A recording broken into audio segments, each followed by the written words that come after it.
مساجد کی حفاظت کا ہے۔ آپ کو علم ہوگا کہ آج سنبھل میں کیسی دردناک واردات پیش آئی ہے۔ ایک تو مسجدوں کے سلسلے میں یلغار کا وہ رخ ہے جو ہم دیکھ رہے ہیں، اور دوسری طرف جمہوری دائرے میں رہتے ہوئے احتجاج کرنے والوں کے ساتھ جو سلوک اپنایا جا رہا ہے وہ نہایت ظالمانہ ہے۔ مساجد اللہ کے گھر ہیں اور ہر قیمت پر ان کی حفاظت کی جائے گی۔ All India Muslim Personal Law Board اس طرح کی مختلف کوششیں انجام دیتا آیا ہے، آج بھی انجام دے رہا ہے، اور انشاءاللہ بزرگوں کا لگایا ہوا یہ پودا سرسبز و شاداب رہے گا، تر و تازہ رہے گا، اور ہم ہمت کے ساتھ، حکمت کے ساتھ، حوصلے اور توازن کے ساتھ آگے بڑھتے رہیں گے۔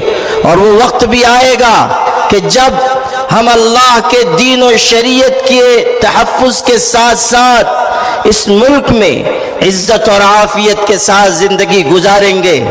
حالات سے دل برداشتہ ہونے کی ضرورت نہیں، اگر کوئی بھی ہمارے ساتھ نہ ہو تب بھی اللہ کی مدد ہمارے ساتھ ہے۔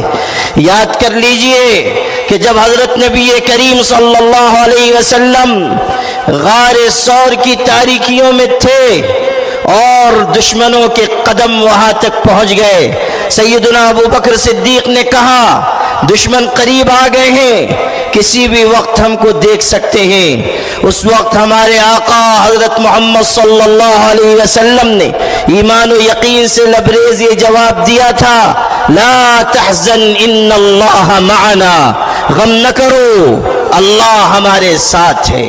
اور روایت کے الفاظ یہ ہیں، ما ظنک باثنین اللہ ثالثہما، ان دو کے بارے میں تمہارا کیا خیال ہے جن کا تیسرا اللہ ہے۔ اللہ کی مدد پر بھروسہ رکھتے ہوئے آگے بڑھیے، وحدت و اجتماعیت کو قائم رکھیے، اور دل سے یقین کیجئے کہ نور کی یہ کرن ظلمات پہ بھاری ہوگی، رات تمہاری ہے تو کیا صبح ہماری ہوگی۔